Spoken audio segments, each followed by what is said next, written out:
Boa tarde com muita alegria. Boa tarde assim, né, gente? Não sei qual horário que você está assistindo a aula aí. Então, um oi com muita alegria, na verdade.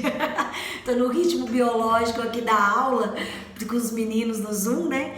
Mas aqui você está sendo convidado e é muito bem-vindo a estar conosco na Escola da Nave, na sala virtual. Nós estamos estudando o Credo Apostólico e hoje é a nossa aula que dá continuidade aí sobre o artigo do Filho. Então, você que vai ter a aula gravada, segue aí o conhecimento do artigo do Deus Redentor. Nós vamos orar agora para iniciar aí a exposição do conteúdo, tá bom? Pai, no nome de Jesus, nós te agradecemos, ó Deus, o privilégio que temos de estarmos nessa sala. O privilégio que temos de termos acesso a esse conteúdo. Conteúdo que durante tantos anos, ó Deus, até mesmo séculos, ficou recluso, sem ensinamento no meio do seio da igreja. O máximo que foi reproduzido, ora como reza apenas, ora como um documento que não era de propriedade de toda a igreja, invisível e visível, mas aprove ao Senhor nos últimos tempos resgatar esse ensino da igreja primitiva, ao qual os nossos irmãos dos tempos passados estudaram, preservaram, traduziram, de forma que esse documento chegou até nós. Que o teu Espírito Santo, que é o nosso professor, possa vir clarificar, iluminar e nos ajudar na compreensão desse documento, para que nós possamos absorver o conhecimento de quem o Senhor é e assim também estabelecermos, ó Deus, uma confissão genuína, uma confissão de que a nossa fé ela tem uma base nas Sagradas Escrituras, uma base naquilo que o Senhor revelou de quem o Senhor é. Nós te glorificamos e que todo conhecimento que o Senhor tem colocado sobre nós seja para a glória do teu nome. Em nome de Jesus, amém. Amém. Eu tenho justificado a falta hoje da Michele. Ela falou que não ia conseguir participar, que acabou de acontecer um imprevisto lá para ela. E também a Laurinha, que está fazendo prova, né? A Laurinha precisou ir cumprir a carga horária da escola, ela vai estar fazendo prova até às 4 horas. Então, as duas vão estar ausentes aqui, mas depois elas terão acesso ao conteúdo gravado. Então, vamos aí dando continuidade. Nós estamos conversando, desde a última aula, sobre o artigo do Deus Redentor. Vimos aí a força da expressão do Kyrios, né? Tendo Deus encarnado e representando toda a humanidade que é em Cristo, e essa representação também veio mostrar que Ele é Senhor de tudo.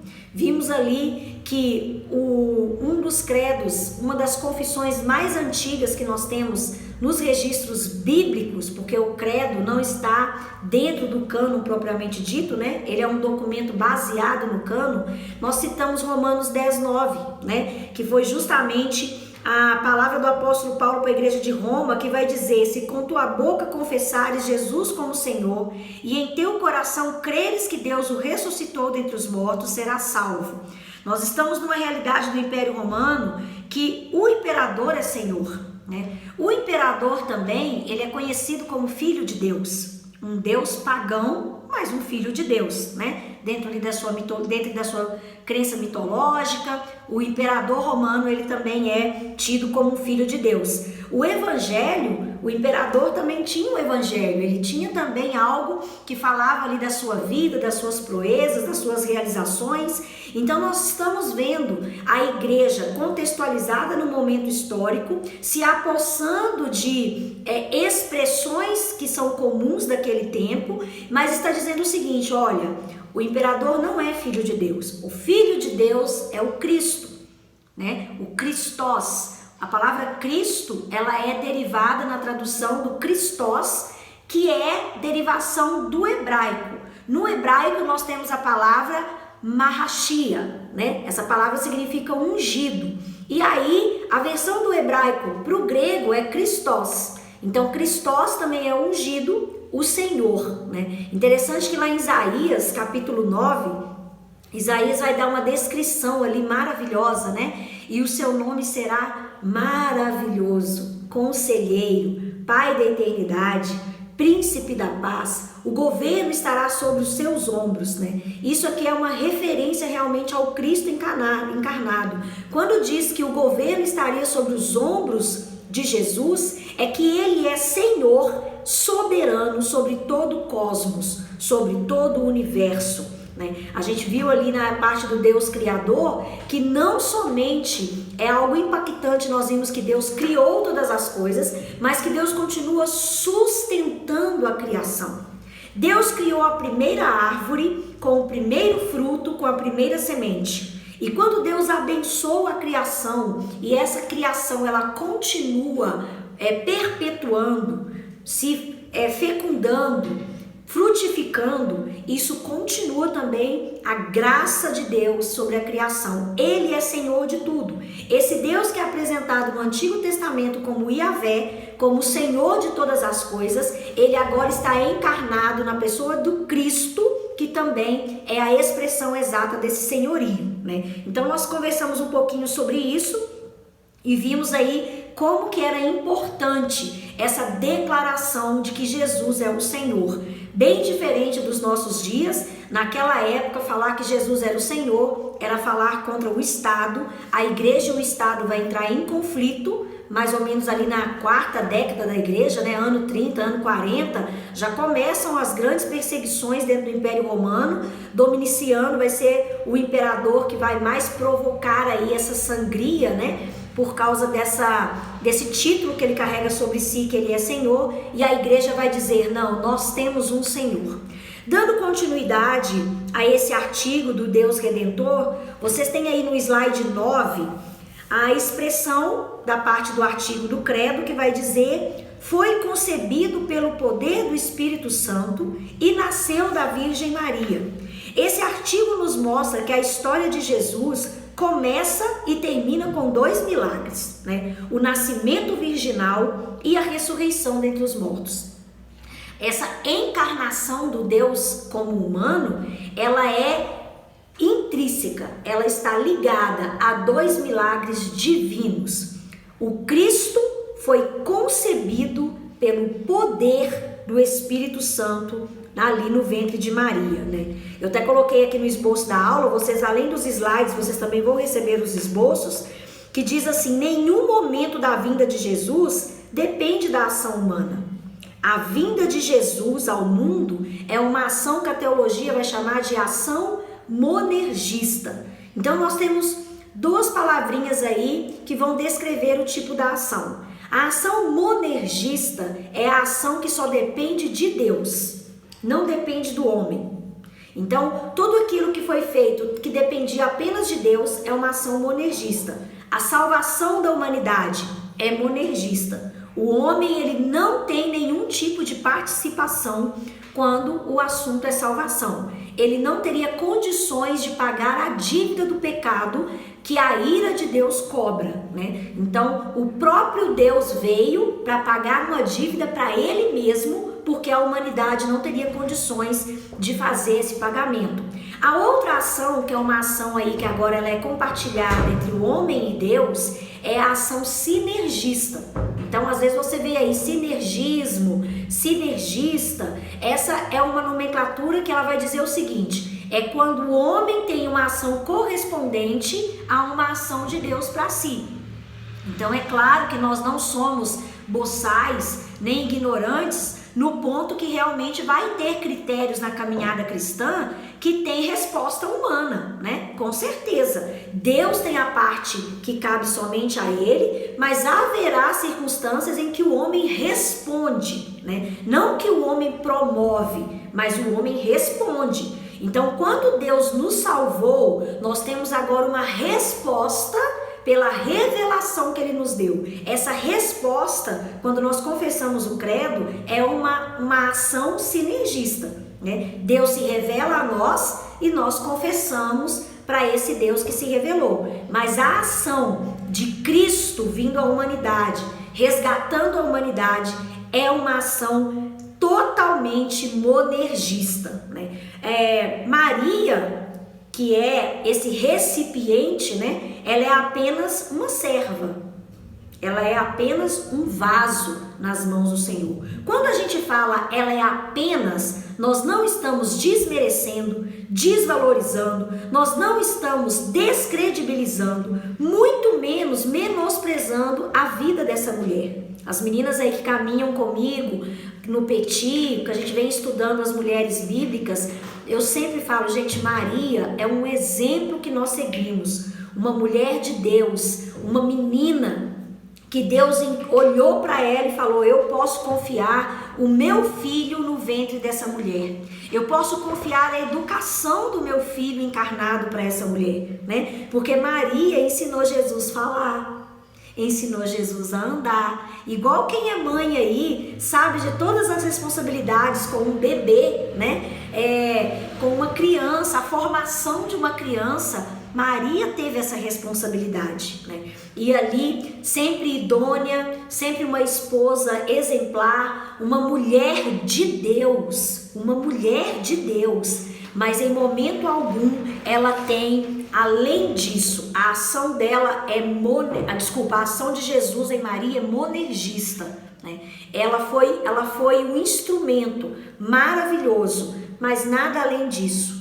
Como você está cumprindo o seu propósito na sua caminhada com Deus, como eu busco cumprir o meu propósito na minha caminhada com Deus, todos nós seremos recompensados em Deus por isso, né? E temos outras mulheres bíblicas, né? Sara, Rebeca, Joquebede, a mãe de Moisés, né? Que Moisés é um tipo de Cristo no Antigo Testamento. Temos mulheres anônimas, eu fico imaginando a mãe de Davi. Nós nem temos o nome da mãe de Davi, somente o nome do pai, que é Jessé, né? Mas nós temos mulheres maravilhosas na Bíblia. Temos mulheres que foram extremamente usadas no Novo Testamento, né? Temos outras Marias, que o nome Maria é bem comum. Temos Dorcas, que é uma mulher, uma senhorinha, né? Que vai morrer ali, ser ressuscitada por Pedro. Uma mulher que tinha uma grande contribuição dentro da igreja. Priscila. Então nós temos aí nomes de mulheres que realmente sempre contribuíram para o plano de Deus. Claro que Maria tem um destaque especial porque ela gerou o Salvador de toda a humanidade. Mas Maria, ela não recebe a nossa adoração. Ela não recebe a nossa devoção. O que nós temos com Maria é uma gratidão a Deus, não a Maria. Nós temos uma gratidão a Deus pela vida de Maria. Porque ela foi um instrumento que Deus usou. Mas Maria, em relação ao papel da Trindade, ela é ali a mulher que foi mãe do Cristo encarnado. Só isso. Ela não tem um lugar especial no céu. A Bíblia não mostra nada disso. A Bíblia não mostra lugar especial no céu. A Bíblia não mostra que ela tem ponto de devoção, que ela merece a oração, que ela merece adoração. A Bíblia não fala nada disso, né? Então, logo ali em Lucas, eu amo o Evangelho de Lucas. Lucas, ele não caminhou com Jesus. Olha que interessante. Eu tenho uma biografia de Lucas que chama Amado e Glorioso Médico, né? Ele é grego e o nome dele grego é Lucano, e ele vai chegar em Jerusalém. Os historiadores têm esses registros que ele chega em Jerusalém estimando aí uns 40 dias, até um pouquinho mais, depois que Jesus já tinha morrido e ressuscitado e assunto aos céus. E aí ele vai fazer uma pesquisa apurada para escrever o Evangelho, o livro de Atos, e ele começa o Evangelho de Lucas falando sobre isso. Ele fala assim: após uma apurada pesquisa, ó excelentíssimo Teófilo, né? Porque acredita-se que esse Teófilo, ele era um homem de grandes posses, ele se converte, mas ele quer conhecer mais sobre o cristianismo. E isso era muito comum naquele tempo, nesses primeiros séculos aí da igreja primitiva. A pessoa que tinha condições, o que ela fazia? Ela queria saber mais sobre o assunto, ela pagava alguém para a pessoa ir lá, estudar, apurar os fatos, olha que interessante, e trazer esse conteúdo para si, né? Então, de repente, ali a pessoa era uma pessoa muito ocupada, como nos nossos dias, um empresário, alguém com muitas responsabilidades na sociedade, então ele contratava alguém. Acredita-se que Lucas foi contratado pelo Teófilo, né? Teófilo bancou Lucas durante muitos anos, falando: ó, Lucas, eu quero que você faça uma pesquisa sobre Cristo. Então você vai lá na cidade dele, vai conversar com as pessoas que o conheceram, vai saber como que ele fez os milagres. E aí Lucas faz isso. Lucas ele vai, faz uma pesquisa apurada, e essa biografia que eu tenho, né, da Taylor, vai falar justamente isso, que ele teve um grande contato com quem, gente? Com Maria, né? E aí a gente vê ali quantos detalhes no Evangelho de Lucas que nós não temos em Marcos, que foi o primeiro evangelho escrito, que nós não temos em Mateus e nem em João. E João vai ser o último evangelho a ser escrito, né? Nós não temos detalhes. Lucas ele vai valorizar o ministério feminino. Da onde você acha que veio essa influência? Nenhum dos outros 3 evangelhos dá ênfase ao ministério feminino. Lucas dá. Lucas cita mulheres que os outros evangelhos não citam. Por quê? Justamente por causa dessa influência do ministério de Maria, por ele estar tão próximo a Maria, ele teve esse encargo, né? Eu imagino ele, não, eu vou valorizar aqui o ministério feminino, vou citar mulheres que caminharam com Jesus, mulheres que participaram. Maria Madalena vai ter um grande destaque em qual evangelho? De Lucas, né? Então você vê aí a figura feminina muito forte no evangelho de Lucas, proveniente dessa pesquisa, desse contato que ele teve com Maria. Mas depois da ressurreição de Jesus, nós vemos Maria caminhando com a igreja. E é claro, né, gente, como uma mulher com o coração, eu imagino, a Bíblia não dá esse detalhe, mas eu imagino, a última citação que nós vamos ter dela é ela cumprindo, obedecendo o mandamento de Jesus, porque ele ressuscita, ele é assunto aos céus. A gente tem isso no finalzinho do Evangelho de Lucas e no início do livro de Atos. Nós temos lá uma descrição que vai dizer assim, né? Permanecer em Jerusalém para que sejais revestidos do Espírito Santo. E eles vão para um lugar, um cenáculo, e eles ficam ali. Lucas vai registrar que fica mais ou menos 120 pessoas, um período que corre por mais ou menos 10 dias. Hoje nós sabemos que seriam 10 dias, e naquela época eles não sabiam. Eles ficaram esperando em obediência. E ali naquele lugar a Bíblia diz que eles estão assentados, orando. Você vê que é uma coisa comum, né, da vida da igreja, aguardando a promessa do Espírito Santo. E aí em Atos 2 nós temos o derramar do Espírito Santo, a inauguração da igreja na terra, né, oficial. A igreja é inaugurada e os últimos dias são inaugurados. Quando o Espírito Santo desce, ele sela a igreja, ali é cronometrado os últimos dias. Daquele momento até o arrebatamento da igreja, até a igreja ser tirada da terra, está cumprindo aí os últimos dias. E é a última citação que a gente tem de Maria, né? Vai dizer que entre essas 120 pessoas que estão ali aguardando o Espírito Santo, está Maria, mãe de Jesus, os irmãos de Jesus e os discípulos, somando aí esse total de quase 120 pessoas. Mas fato é que Maria, ela é uma irmã amada, que vai estar conosco no céu, nos encontraremos. Eu quero abraçá-la, quero falar, olha, você me inspirou com a sua entrega, com a sua vida, com a sua devoção. Quero agradecer a ela por ela ter sido essa irmã tão valorosa, mas ela é só isso, né? Nenhuma participação de deidificação pertence a Maria. Maria é uma serva de Deus, uma filha de Deus como eu e você. Ela não tem diferença nenhuma de nenhum outro nascido de novo. Os únicos que são dignos de honra, glória, devoção, adoração é o que está dentro da Trindade: o Pai, o Filho e o Espírito. Quando nós temos a menção de Maria aqui no credo, é para que nós nos lembremos de que o Filho de Deus se encarnou e ele habitou num ventre humano, né? Maria é um sujeito passivo de salvação divina. Da mesma forma que eu e você precisamos ser salvos em Cristo, Maria também necessitou dessa salvação, porque como eu e você, ela também é filha de Adão. Ela tem a descendência adâmica, né? O que ela precisou? De resgate, de salvação. E o cântico de Maria, registrado ali em Lucas, mostra justamente isso. Quando ela canta, né? A minha alma se alegra no Deus da minha salvação. Você vê aí que ela, como eu e você, ela está rendida, necessitada e carecida da salvação em Cristo Jesus, como eu, como você, como todos aqueles que ainda não nasceram de novo. Segundo a própria palavra do Cristo que está em João 3, importa-vos nascer de novo. As naturezas, a divina e a humana, elas são unidas no ventre de Maria. Eu cheguei, gente, no início da minha caminhada cristã, eu sempre gostei de participar desses estudos bíblicos, né? E eu cheguei a ouvir de professores, e é claro, eu ouvi e comecei a replicar isso lá no início, né?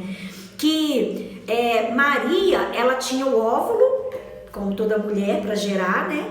E que Deus usou um tipo de espermatozoide para fecundar esse óvulo, para nascer Jesus, né? E aí, depois eu falei, gente, esse negócio tá meio doido, vai passando o tempo, você vai estudando mais, né? Você fala, não, mas que coisa estranha, porque o óvulo de Maria, ele ainda carrega a genética humana, né? Então, se Jesus tivesse participado da sua fecundação, ali para formar o primeiro ovo, né? O ovo que é o zigoto, né? Que a ciência vai dizer. E aí vai passar pelo processo de mitose e meiose, né? Então, 1 vira 2, 2 vira 4, 4 vira 8, vai virando até formando todos os órgãos, processo aí da gestação. Mas fato é que isso não faria sentido. E é claro, eu fui estudar, fui aprofundar, e glória a Deus que, tendo acesso, né, a uma teologia mais apurada, uma teologia mais concisa, realmente ali a gente vê que Jesus, ele não teve nenhuma participação da natureza humana na fecundação. Então é como se, bem grosseiramente falando, viu, gente? Não precisou do óvulo de Maria. Então não é que Deus usou um espermatozoide espiritual e ele fecundou o óvulo de Maria, não. Jesus, quando ele vem para o ventre de Maria, o anjo vai falar isso para Maria, né? O ente que está em teu ventre, ele é santo e ele é filho de Deus, né? Essa expressão no grego quer dizer o seguinte, que Jesus chegou pronto, esse ovo, né? Esse zigoto, essa primeira célula junta que vai dar origem ao bebê, ela chegou pronta, ela não tem nenhuma participação. É claro que a partir do momento que ele está ali no útero de Maria, aí ele vai sendo nutrido no corpo de Maria, né? O sangue de Maria começa a circular no sangue daquela célula que está sendo multiplicada, mas Jesus, ele veio pronto, a natureza divina e humana, uma forma milagrosa. Essas coisas que a gente não consegue entender. Ele é 100% homem e ele é 100% Deus numa única pessoa. E aonde que isso aconteceu? Naquele momento em que Maria fica grávida. Naquele momento em que o anjo vem, anuncia e ela fala: eis aqui a tua serva, cumpra-se em mim a tua vontade. Interessante que há um tempo atrás, há uns meses atrás, a prima dela passou por uma experiência parecida, mas nós temos Zacarias, né, meio incrédulo ali, o mesmo anjo que anunciou para Maria, apareceu também para Zacarias enquanto ele estava no ofício do templo, que Isabel ficaria grávida de João Batista, né, só que Zacarias não tem a mesma fé de Maria não, Zacarias dá uma balançada. E aí o anjo fala, olha, para você não pecar, né, nessa sua incredulidade, você vai ficar mudo até o menino nascer, né? Mas engraçado ali que você vê Maria muito mais crédula, muito mais entregue, muito mais disposta, né? De repente é a mulher pela sua sensibilidade, né? Isso aqui eu tô falando, viu, gente? Não tá lá na Bíblia, não. Mas o homem, por ser mais racional, de repente Zacarias começou a fazer mais conta, né? Falou, gente, mas eu não tenho condição, como que eu sou velho, minha esposa é velha, como que ela vai ter um filho, né? Maria não, Maria ali, ela só pergunta, como que se dará isso se eu não conheço o homem, né? Se eu sou virgem. E aí o anjo fala, isso procederá da parte de Deus. E aí a declaração dela, gente, é uma declaração de rendição. Ela se entrega. Como você se entrega para o seu chamado. Como você se entrega para os dons que Deus derramou na sua vida. Quando Deus coloca em você dons e você serve na igreja, você serve na sociedade, né? Falamos aqui agora, a Lourdes é pedagoga. Quem deu o dom para a Lourdes ser pedagoga? Deus. Quando ela pega esse dom e ela leva isso para a sociedade, o que está acontecendo nesse momento? Ela está rendida ao Deus que confiou esse dom a ela, né? Está entregue. Maria, gente, não foi uma grande pregadora. Você tem lá em Atos a figura de Priscila. Priscila tem dom de mestre. Priscila ensina na igreja, do lado do seu marido, igual eu com o Mori, né? Eu me identifico muito com Priscila, porque Priscila e Áquila, eu imagino eu e o Mori igual Priscila e Áquila, né? Você vê que Maria não foi uma grande pregadora. Maria, gente, Maria, se for olhar pela ótica humana, não teve sucesso nenhum. Uma menina sofrida, engravida sem estar casada, né? Correndo o risco de ser apedrejada pela sociedade, não apareceu hora nenhuma no ministério de Jesus, pelo contrário, lá em João 2, quando ela pede uma coisa para ele dá tipo, não é que é uma patada, né? Mas ele fala assim, aqui, o que eu tenho com você? Deixa que eu sei o que eu tenho que fazer, né? Quando ela pede para ele transformar a água em vinho lá. Então assim, você não tem nada assim, humanamente falando, nos dias de Maria, tá? Porque agora é fácil reconhecer ela como uma grande mulher de Deus, mas nos dias dela, ela viva, enquanto ela esteve viva, não tem nada que exaltasse Maria, não. Pelo contrário, né? Tinha tudo que a desabonasse. Tinha tudo que colocasse ela numa condição de uma vida muito difícil. Tinha nada de beleza, tinha nada de glamour na vida de Maria, não, né? Depois, ao que a gente chegar lá no céu, a gente conta pra ela, fala, menina, você não sabe o que aconteceu lá na terra, né? E o povo te canonizou, o povo fez imagem pra você. Ela vai falar, misericórdia, não era pra acontecer nada disso. Ela vai falar, gente, não era pra acontecer nada disso, né? Eu sou uma mulher comum, como todas. Eu fico imaginando os diálogos assim, né? Esses diálogos imaginários na minha cabeça. Mas é fato que esse processo vai ser chamado de processo kenótico, né? Por causa da palavra do grego que é kenosis. Vamos ver onde que essa palavra está aparecendo? Lá em Filipenses, capítulo 2. Esse foi até o tema da minha turma, né? Toda turma que forma no Seminário do Carisma tem uma palavra que é um tema. E a minha turma escolheu justamente o kenosis, né? Que é essa palavra aqui que é esvaziar-se. Eu até depois, a gente até viu depois que nós não somos dignos, né? De como turma humana chamar kenosis. Por quê? Porque nós não podemos nos esvaziar, né? A gente sempre vai estar cheio de alguma coisa por causa da natureza pecaminosa. Mas Jesus sim, ele se esvaziou de toda a glória. E como eu já falei aqui com vocês, né? Não apenas para encarnar e viver na terra, mas para ser homem eternamente na Trindade. Ele não é homem somente nos 30 e poucos anos que ele andou aqui na terra. Ele foi homem por toda a eternidade. Ele será homem por toda a eternidade. Isso é uma humilhação muito grande. O Deus de toda a glória está agora condicionado a estar numa carcaça, né? Ainda que glorificada, ele tem uma aparência humana para representar a mim e a você ali perante Deus. Então, Filipenses capítulo 2, versículo 5 vai dizer assim: tende em vós o mesmo sentimento que houve também em Cristo Jesus, pois ele, subsistindo à forma de Deus, não julgou com usurpação ser igual a Deus. Antes mesmo, aí se você tiver com a sua Bíblia impressa, né? Se você estiver lendo a sua Bíblia impressa, essa palavra se esvaziou, você pode colocar kenosis, né? O kenosis você escreve K de Kaká, E de escola, N de navio, O de óculos, S de sapo, I de igreja e S de sapo. Kenosis. Para você lembrar aí que essa palavra de esvaziamento não é esvaziar tipo assim, né? Ah, eu tô aqui, hoje eu tô mais boazinha, eu me esvaziei da minha vaidade. Não, não é isso não. Ele se esvaziou de toda a glória que ele carregava ali da Trindade, né? Se esvaziou assumindo em semelhança de homens e reconhecido em figura humana. Gente, todo mundo que olha para Jesus sabe que ele é um homem. Ele tem cara de homem, ele tem cabelo de homem, ele tem olho de homem, ele tem saliva, ele tem osso, ele tem carne, ele tem tendão, ele tem órgãos internos. Você bate o olho e você fala assim, é um homem, né? Então, ele é reconhecido em figura humana. Em si mesmo se humilhou, tornando-se obediente até a morte e morte de cruz. Aqui, dentro do contexto histórico romano, a pior morte que alguém poderia sofrer, né? Versículo 9, pelo que também Deus o exaltou de sobremaneira e lhe deu o nome que está acima de todo nome, para que ao nome de Jesus se dobre todo o joelho, nos céus, na terra e debaixo da terra, e que toda língua confesse que Jesus Cristo é o Kyrios, é o Senhor de todo o universo, para a glória do Pai.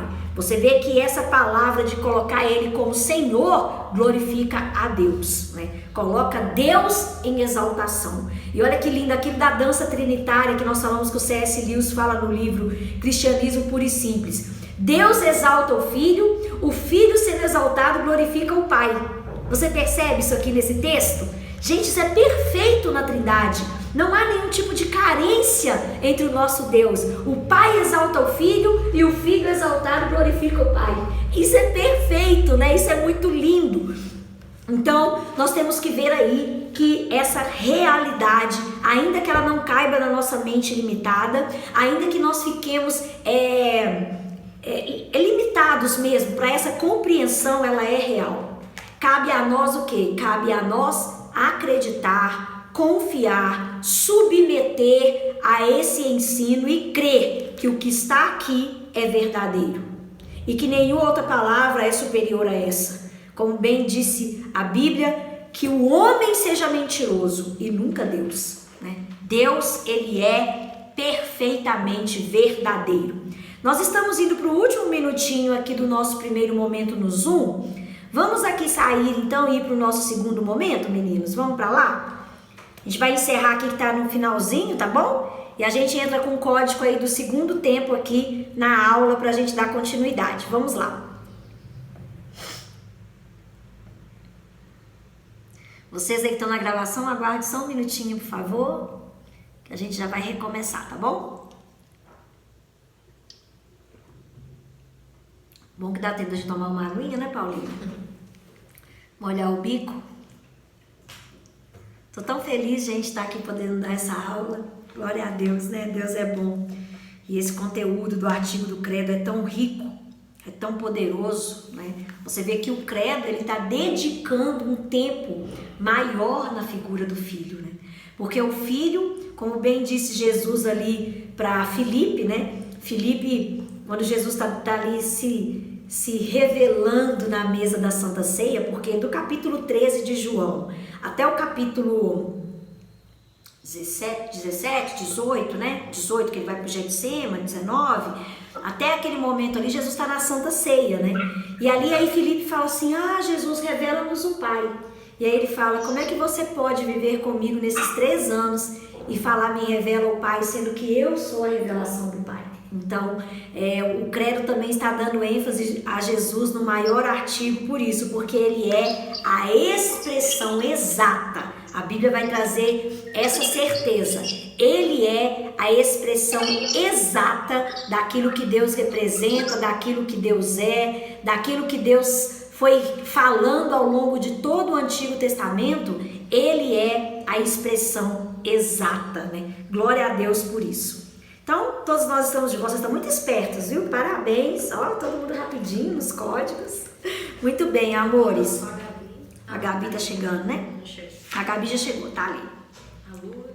A Lourdes, o Marcelo já chegou, pode ser que ela tá chegando com o Marcelo. Mirelle. A Mirelle teve que sair, pastor. Aí ela foi com o celular dela, mas ela tá assistindo. Ah, ótimo, meu amor. Obrigada, viu? Obrigadinha. A Dai também vai chegar aí daqui a pouquinho. Então, ótimo. Então, vamos aí para o slide 10, que vocês têm aí na continuidade. Ô, gente, nós estamos com... como eu coloquei as 2 aulas em um slide só, coloquei lá a aula 6 e 7, é a mesma que já estava lá no grupo de vocês, tá bom? Lá no WhatsApp, ok? Atanásio, né? Atanásio é um dos pais da igreja e um dos grandes defensores da divindade de Jesus. Ele vai ter essa frase, né? Ele se tornou aquilo que somos para que pudesse fazer de nós aquilo que ele é. Olha que frase maravilhosa, gente. Vou até ler de novo. Ele se tornou aquilo que somos, encarnando, se tornando homem, para que pudesse fazer de nós aquilo que ele é, ou seja, filho, porque antes nós éramos filhos de Adão e agora nós nos tornamos filhos de Deus por adoção pela obra de Cristo Jesus. Nessa realidade, né, de Deus encarnado, nós nos tornando filhos de Deus, todo o drama na reencarnação, ele é redimido. Todo o drama do pecado, todo o desespero, toda a impotência humana. Gente, há uma impotência no homem de se reconciliar com Deus, né? Eu fico desesperada, né? O que acontece? Eu acordo de manhã e eu faço umas metas para mim mesma. Então, por exemplo, eu penso assim: Senhor, em nome de Jesus, hoje eu não vou falar mal de ninguém, né? Fiz um voto comigo mesmo. Não é nem com Deus, não, comigo, com a minha boca. Falo assim: Senhor, em nome de Jesus, hoje eu não vou falar mal de ninguém. Não vou pensar mal de ninguém, né? Vou ter um compromisso comigo, vou falar mal de ninguém. Ô, gente, dá mais ou menos meio-dia, 1 hora.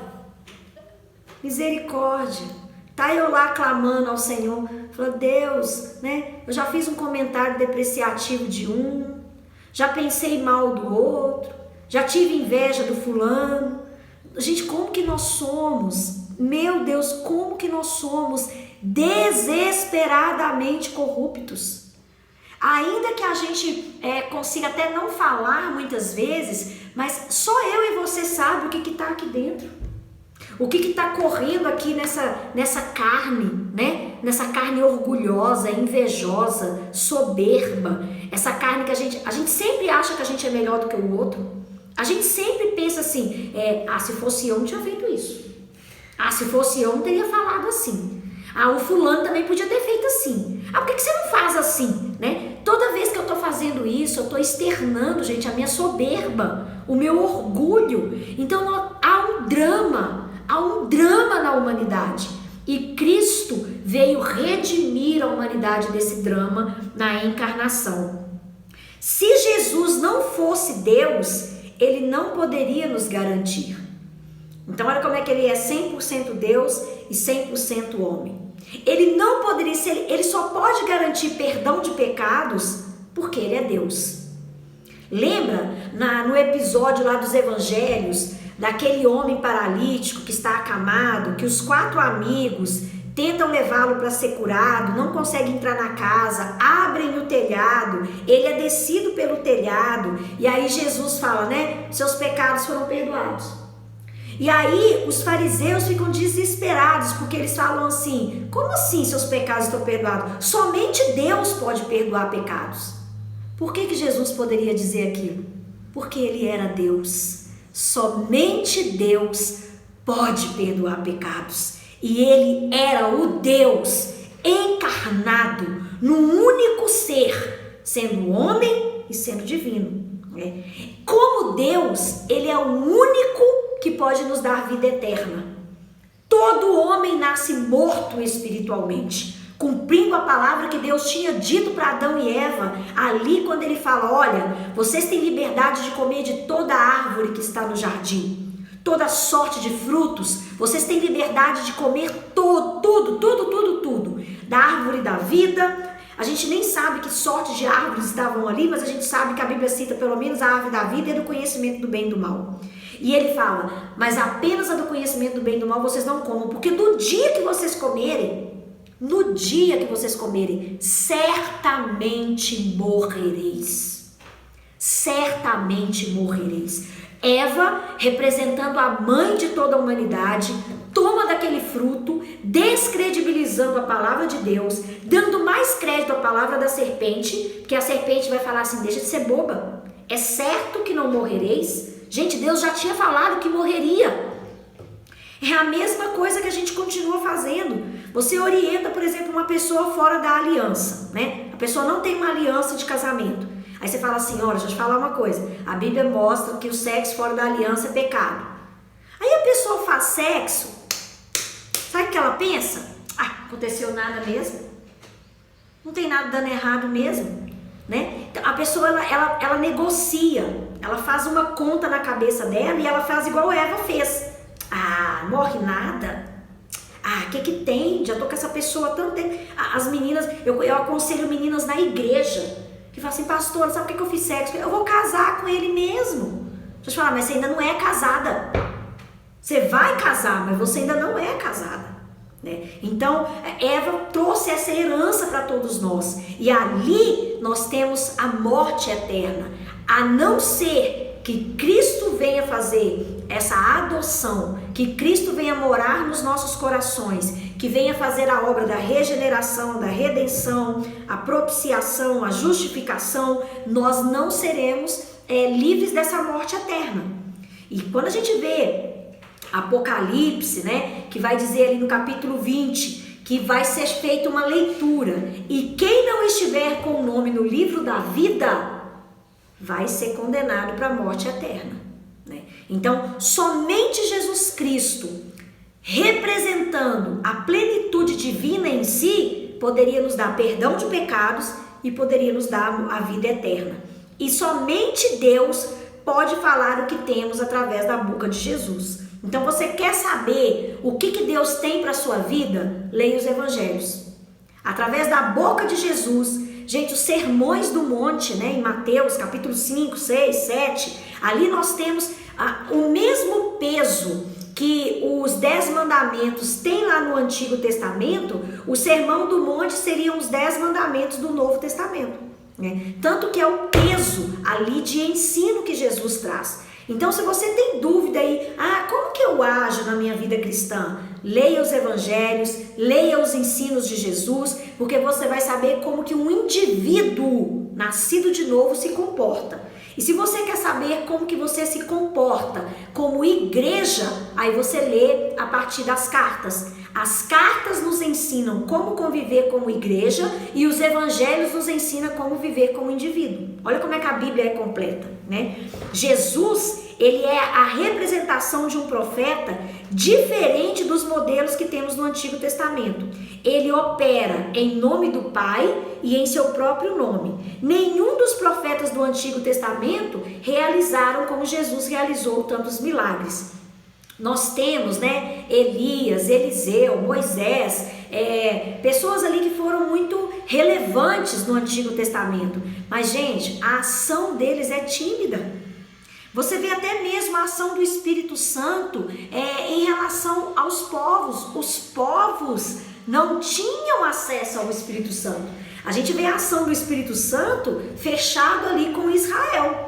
Um ou outro, né? Um ou outro que é de outro povo, que vem, que é Raabe, Ruth, mas você pode contar no dedo da mão quem que tem acesso a isso. Agora, no Novo Testamento, não. Você tem o derramado do Espírito Santo sobre os judeus, sobre os samaritanos, em Atos 8, e sobre os gentios, a partir de Atos 10, ali em Cornélio, que alcançou a mim e a você, que somos gentios. Quem que é gentio? Quem não é judeu.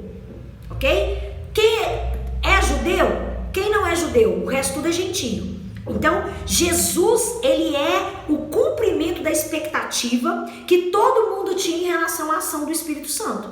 Todo mundo ansiava, desejava, aspirava pelo Deus presente nos nossos dias. Aonde que cumpriu isso? Na pessoa de Jesus, através da obra do Espírito Santo.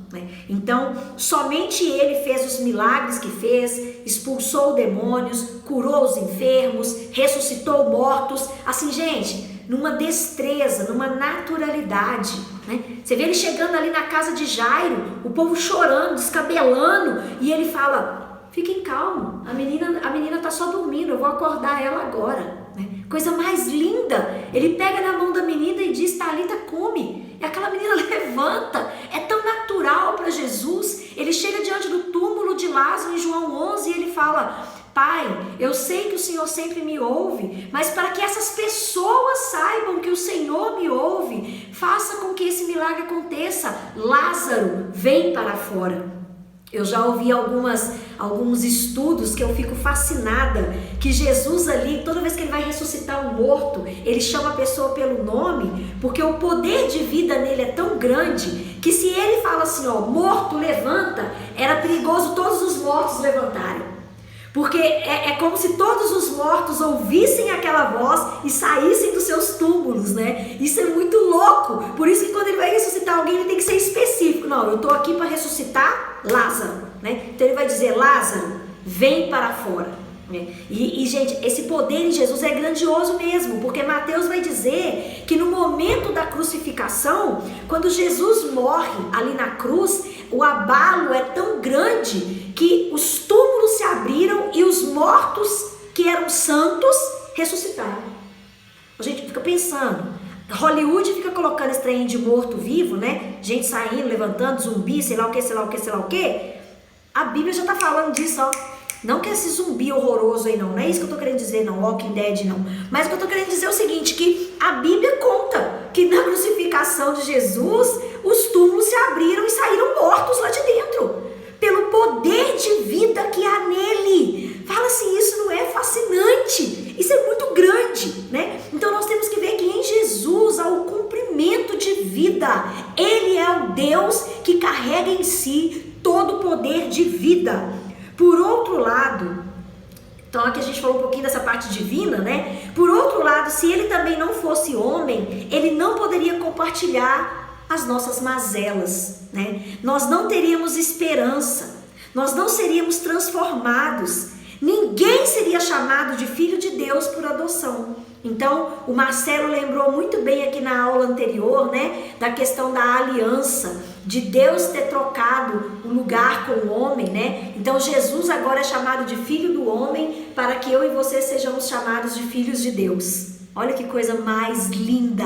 Deus é maravilhoso. O credo, ele não fica assim, gente, ó. Vamos fazer aqui uma especulação biológica, né? Vamos estudar aqui como que Jesus foi concebido. Não, ele fala o seguinte: ele nasceu no ventre da virgem.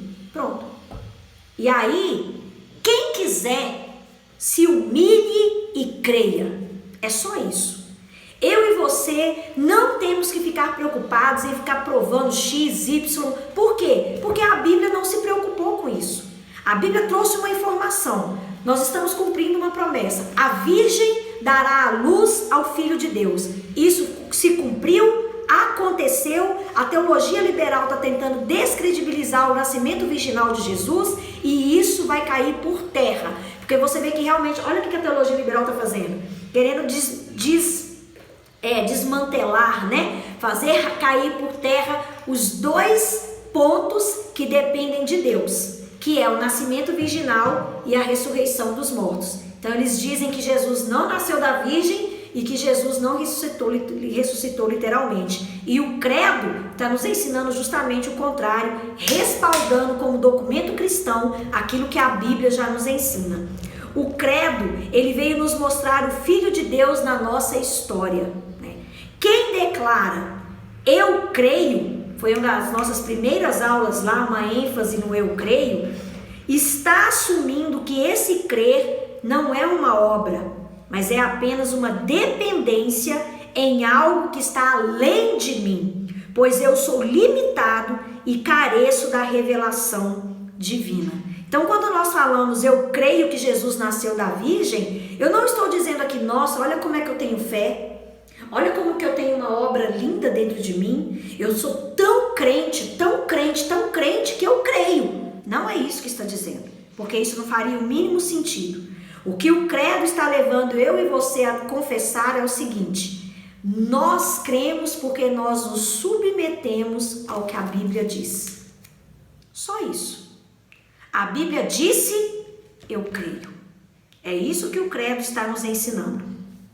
1 Timóteo 2,5 vai dizer: porquanto há um só Deus e um só mediador entre Deus e os homens, Cristo Jesus, homem.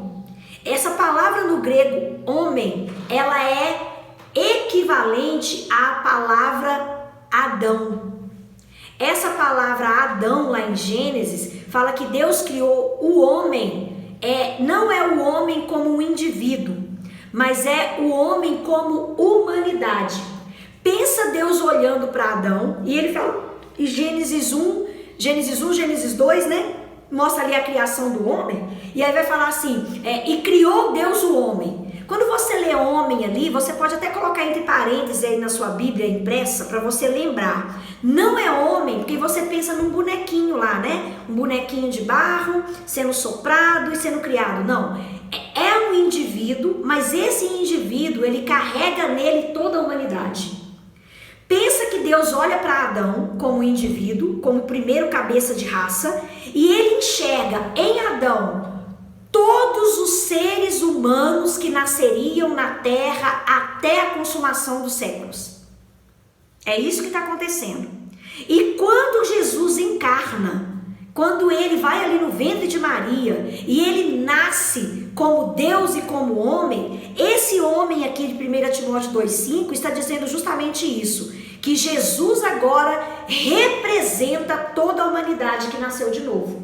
Então agora nós temos um cabeça de raça que caiu, que pecou, que está representando a humanidade caída, mas nós tivemos a provisão divina, que é o cabeça de raça que não caiu, o cabeça da raça que foi resgatada. Então todo aquele que crê na obra salvífica de Jesus não tem mais Adão como seu representante. Por quê? Porque Jesus Cristo é o único mediador, é o único representante perante Deus, não só como indivíduo, mas agora Deus olha para Jesus e ele vê em Jesus todos os que nasceram de novo. Isso não é lindo? Isso é maravilhoso, né? Isso é muito forte. O homem, não apenas como ser humano, mas representado em toda a raça humana, a vinda de Jesus se deu na minha história, na nossa história, como seres humanos. Então você pensa nisso. Adão representa toda a humanidade caída. Jesus representa toda a humanidade que foi restaurada. Todo aquele que aceita a obra de salvação em Cristo Jesus, aceita o perdão dos pecados, aceita que Ele perdoou todos os pecados, que você não precisa de mais nenhum mediador, você não precisa de nenhum meio religioso, você não precisa de nenhum caminho de salvação, você não pode fazer nada para a sua salvação. Toda a ação ela é monergista, você agora tem Jesus Cristo como seu representante. Então, como eu e você podemos agora fazer uma oração para iniciarmos essa aula, por que Jesus aceitou, por que Deus aceita essa, Jesus também, né, porque é a Trindade, mas aqui, por que Deus aceita essa oração em nome de Jesus? Porque Ele olha para Flávia, Ele olha para os alunos dessa turma e Ele não vê nenhum de nós, Ele vê Cristo nos representando. E é por isso que nós não caímos duros na presença de Deus, como acontecia anteriormente. Agora todos nós não precisamos de mediadores. Cristo é o único mediador. Com isso eu e você aprendemos que nós não dependemos de nada. É muito triste, gente. Eu fico muito triste. Acaba que o carisma, ele tem me dado aí algumas oportunidades, né, de conhecer irmãos de outras igrejas que tão amorosamente me chamam para ministrar nessas igrejas, também em congressos, alguma situação assim. E é muito triste depois que você prega a palavra, que você traz um ensino, ainda vem aqueles irmãos e fala assim: ô pastora, você podia orar para mim porque a sua oração tem poder, né? Eu te falo assim que meu coração sangra. Porque é claro que como irmã em Cristo, como intercessora, eu amo orar pelos irmãos, mas a minha oração é igual à sua.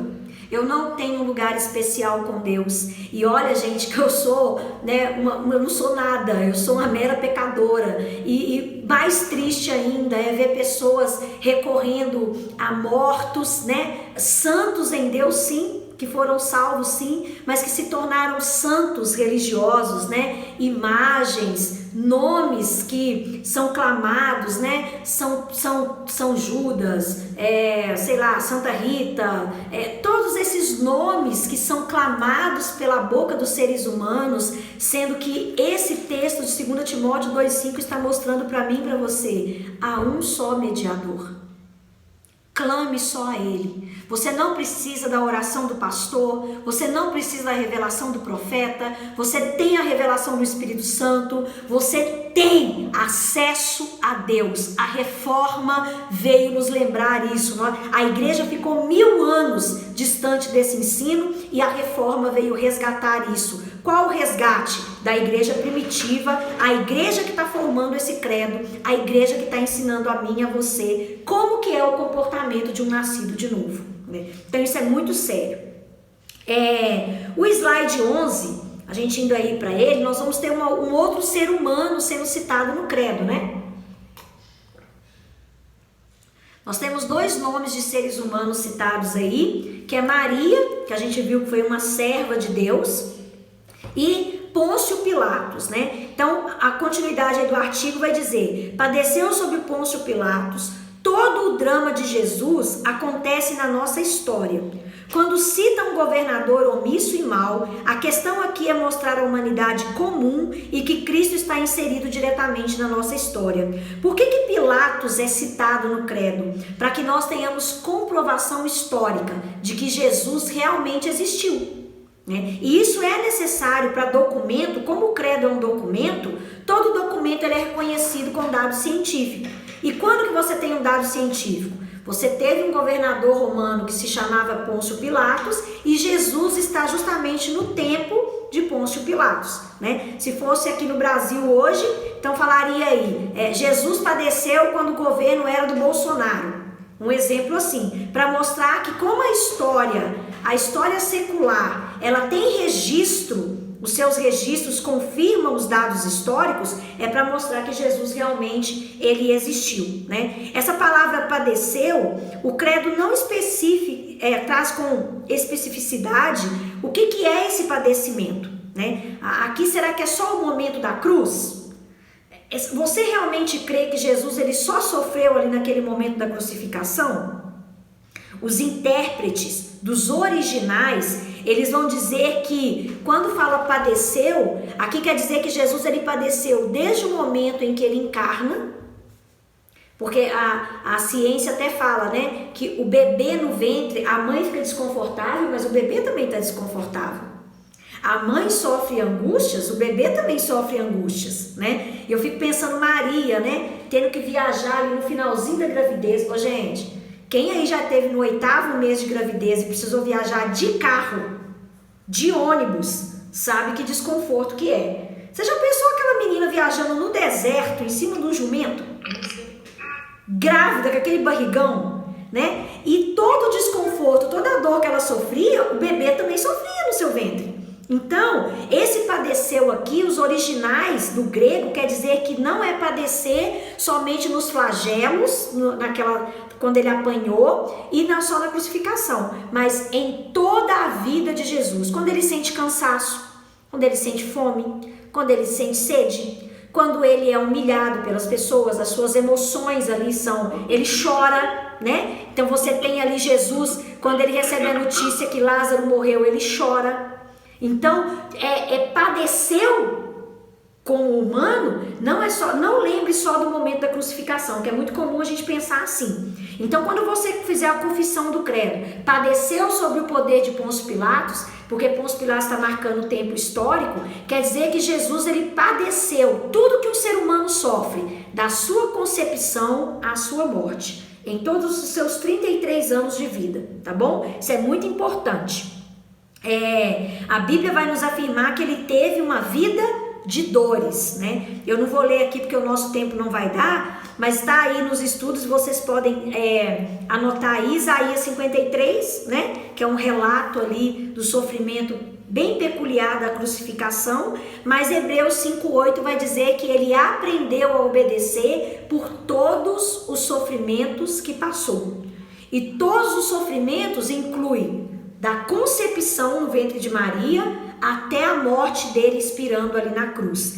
33 anos e pouco de sofrimento, porque ele estava condicionado a essa carne, a essa carcassinha aqui tão perecível, né? O credo nos lembra que Jesus veio para isso. Então não fique com dó de Jesus, né? Você tem que ter gratidão, porque se ele tomou sobre si os nossos pecados, as nossas dores, as nossas angústias, ele vai ser também aquele que vai saber o que é padecer. Isso também, gente, traz uma proximidade entre nós e o nosso Deus. A Bíblia vai dizer que o nosso Deus sabe o que é padecer. Porque dá a impressão, eu creio que você, na sua ignorância, né? Eu, na minha ignorância, já fiz isso, de ter aquelas orações, de fazer aquelas orações ridículas, né? Parece que Deus não sabe o que eu estou passando. Parece que Deus não vê o que eu estou sentindo. Parece que Deus não entende o meu desespero. Porque se Ele entendesse o meu desespero, Ele me socorreria agora, do meu jeito, com a resposta que eu quero, com a intervenção que eu quero. Mas você não tenha dúvida, o meu Deus e o seu Deus sabe o que é padecer. Porque Ele sofreu todas as coisas. E quando eu penso nisso, isso é muito confortador. Quando oramos em nome de Jesus, estamos invocando o nome daquele que intercede por nós. E Ele sabe o que é o nosso sofrimento. Ele sabe o que nós sofremos com as tentações. Ele sabe o que nós sofremos com os abandonos, com as traições, com as doenças, com as calúnias. Ele sabe. Nunca se esqueça disso. Que essa reflexão do ensino do credo tatue o seu coração com essa verdade. O nosso Deus sabe o que é padecer. Quando nós oramos em nome de Jesus, Ele sabe quais são as nossas dores em todas as suas complexidades. Ele sabe. Ele encarnou. Ele viveu isso na essência que precisaria ser vivido, sem necessidade. Porque Ele era Deus. As 3 tentações que estão representadas ali em Mateus 4, né, em Lucas 4, quando Ele vai para o deserto, e a Bíblia diz que depois do batismo Ele vai para o deserto pelo Espírito Santo.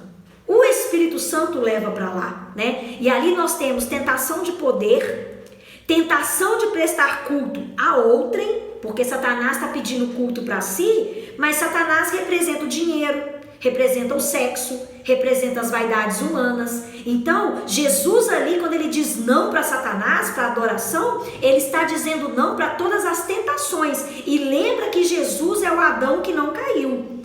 Eva e Adão, o primeiro Adão, eles não aguentaram essa pressão, eles caíram. Mas Jesus foi o Adão que não caiu. E Ele também venceu a tentação de autogratificação. Ali no deserto, naqueles 40 dias, Ele fala, a minha comida, ela é a comida do meu Pai. Tudo que Ele fez foi para a glória de Deus. Então, em Cristo, eu e você precisamos desejar ter uma vida que glorifique a Deus, né? Eu até coloquei aqui na aula um hino que eu amo, antigo, e que ele vai dizer, né, que tem muito a ver com esse ponto que a gente está falando de Jesus saber o que é padecer, né? Ele é um Deus que compadece de nós, que sabe o que é sofrer. Não sei se alguém conhece, mas vai dizer, né? Há momentos que na vida pensamos em olhar para trás. É preciso pedir ajuda para poder continuar. E clamamos o nome de Jesus. E clamamos o nome de Jesus. E clamamos o nome de Jesus. Ele nos ajuda a carregar a cruz. Esse hino é antigo, gente, ele me acompanha desde a minha conversão.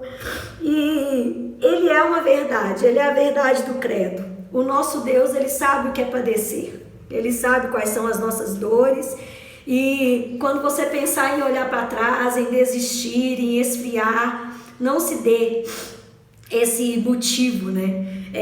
Lembre que Ele é o Deus que sabe o que é padecer. Eu me emociono muito porque eu já cantei esse hino adorando ao Senhor em momentos tão difíceis.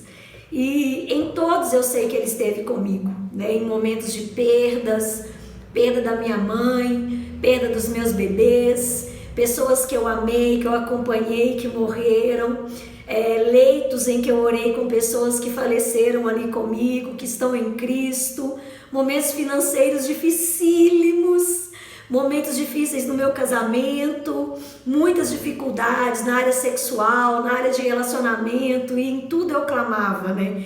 E Deus, Ele sabe o que é padecer, e eu sei que vocês também têm testemunhos lindos, e que na confissão do credo nós lembremos disso. O nosso Deus sabe o que é padecer. O próximo slide aí, que é o 12, né? Tanto a cruz quanto a ressurreição são elementos centrais para a fé cristã. Nós não podemos dar um valor a um ou um valor a outro. A obra na cruz e a ressurreição de Cristo é o clímax da fé cristã, né? Em Jesus Cristo, seu único Filho, nosso Senhor, que foi concebido pelo poder do Espírito Santo, nasceu da Virgem Maria, padeceu sob Pôncio Pilatos, foi crucificado, morto e sepultado, desceu à mansão dos mortos, ressuscitou ao terceiro dia, subiu aos céus, está sentado à direita de Deus Pai Todo-Poderoso, donde há de vir a julgar os vivos e os mortos. O centro do credo é mostrar que a cruz e a ressurreição é a base central da fé cristã. O Cristo foi ressuscitado dentre os mortos, porque a sua morte foi aceita como sacrifício perfeito e completo. Eu trouxe aí nos slides para vocês uma série de versículos que vai mostrar justamente o cumprimento e essa aceitação. O Cordeiro de Deus, aquele que tira o pecado do mundo, foi o único sacrifício perfeito que saciou a ira do pecado, né? Que saciou a ira santa de Deus. Então a gente não vai ter tempo de ler aqui esses versículos, mas fica aí para você meditar depois, para você complementar os seus estudos. Eu até recomendo que você liste esses versículos. Eu gosto, como eu falei com vocês, eu gosto muito de escrever, né? Na minha Bíblia, eu vou colocando anotações.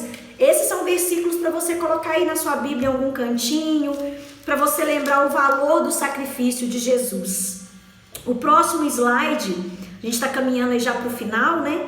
Vai trazer a expressão morto e sepultado, né? Para que nós temos essa ênfase? Para lembrar que o nosso Deus sangrou. Eu trouxe aí um versículo de Atos 20, 28, que vai dizer assim: atendei por vós e por todo o rebanho, sobre o qual o Espírito Santo vos constituiu bispos, para pastoreardes a igreja de Deus, a qual ele comprou com seu próprio sangue. A igreja é de Deus, e ele comprou essa igreja com o seu sangue. O nosso Deus sangrou. O nosso Deus, ele teve ali um sacrifício perfeito de sangue. Tem alguns outros textos aí também que não vai dar tempo da gente ler. 1 Coríntios 15, 22 a 28.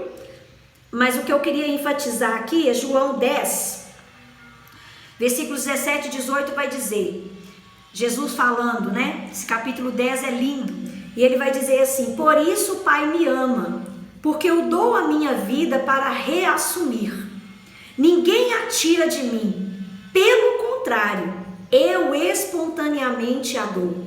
Tenho autoridade para entregar e também para reaver. Este mandato eu recebi de meu Pai. Ninguém tirou a vida de Jesus. Ele fala: eu tenho autoridade para entregar a minha vida para os homens e eu tenho autoridade para reaver essa vida. Qual que é a autoridade de reaver? A ressurreição. Quando ele ressuscita, o que ele está dizendo? Não é a morte que tem poder sobre mim. Eu tenho poder sobre a morte. Eu reino sobre a morte. Eu vivo eternamente. E ali ele vem dos mortos, né? E ele vence a morte física, ele vence a morte espiritual de uma forma extraordinária. E quem viu aí as Crônicas de Nárnia no C.S. Lewis vai lembrar, né? Há uma expressão dos teólogos que vai dizer: o enganador foi enganado. A feiticeira ali no filme das Crônicas de Nárnia e também no livro, ela acha que matou o leão. porque ela não conhecia a magia que o leão possuía para viver de novo. E quando o leão ressuscita, ela fica desesperada, ela fala assim, ué, mas eu não sabia que ele tinha esse poder para viver de novo, né? E é a mesma coisa, lembre-se disso, o enganador foi enganado. Satanás, ele achou que tinha derrotado Jesus, mas o enganador foi enganado, porque quem entregou a própria vida foi Jesus, e quem pediu essa vida de volta foi Jesus. Ele é Kyrios, ele é Senhor. Gente, isso é assim, né? Desesperador, né? De tão lindo, de tão forte, em saber que o nosso Deus não está condicionado a nenhuma ação externa. Ele é Senhor de todo o cosmos, de tudo que a gente vê, do que a gente não vê, do campo normal, do campo anormal. Ele é Senhor de todas as coisas. Fechando aí então esse artigo do Deus Redentor, o slide 13 vai dizer assim: o Pai compartilha seu poder e autoridade com o Filho. Ele foi ressuscitado ao terceiro dia, subiu aos céus e está sentado à direita de Deus, o Pai Todo-Poderoso, de onde há de vir a julgar os vivos e os mortos. Jesus voltará uma única vez, visivelmente, todo olho verá, ele vai julgar sim os vivos e os mortos, e esse que veio todo manso, como um cordeiro, que se entregou, que se permitiu ser tão martirizado pelos homens, agora nessa segunda vinda, ele virá como um leão. Ele virá com a autoridade que Deus deu para julgar aqueles que morreram e aqueles que estiverem vivos. Eu quero ler com vocês alguns comentários do Credo, que está no livro do Calbart, que é esse aqui que eu já indiquei para vocês, e também nesse aqui do McGrath, né? Os dois que eu trouxe aí como indicação. O McGrath, deixa eu ver se vai dar tempo, né? O McGrath vai dizer assim: Jesus Cristo não é, porém, o Senhor da nossa vida. Não é, porém, o Senhor só da nossa vida particular. Ele também é Senhor da igreja. E é Jesus Cristo que a igreja deve obedecer. É a Jesus Cristo que a igreja deve obediência e lealdade, e a ninguém mais. Em outras palavras, a igreja não pode nem deve substituir Jesus por nenhuma outra coisa, nem pelo governo do país, nem pelo exemplo de nenhuma outra pessoa. Se a igreja algum dia perder a sua obediência e lealdade ao Senhor, ela terá perdido todas as coisas. Então, nós como igreja, confessando o credo, nós confessamos para que ele seja glorificado, para que ele seja exaltado. Estamos indo aí então para a terceira parte da nossa aula, onde nós teremos um momento livre para vocês fazerem os compartilhamentos. Todo o material estará acessível aí para vocês, tá bom? Eu vou estar mandando, os slides já está, mas eu também estarei enviando o esboço das aulas, que tem muito mais coisa escrita. À medida que eu vou tendo tempo, eu vou complementando tudo isso, né? E aí vai dando certinho. Vamos lá, amores, então, para o terceiro momento? Aguardo vocês lá, tá bom? Que isso, hein? Tá capinando em mim da turma aí? Você tá entrando na minha aula, você vai editar depois, né? O quê? Editar aqui, ó, que ainda tá gravando. Ah, tá gravando? Não tem problema não, Ficou gente. bonitinha. É o meu humor, gente. Então, tchauzinho pra vocês. Obrigadinha aí por vocês que têm tanta sede, né? Que acompanha a aula mesmo depois gravadinha. Que Deus os abençoe e que nós possamos nos lembrar. O nosso Deus sabe o que é padecer, tá bom? Beijinho, fiquem com Jesus.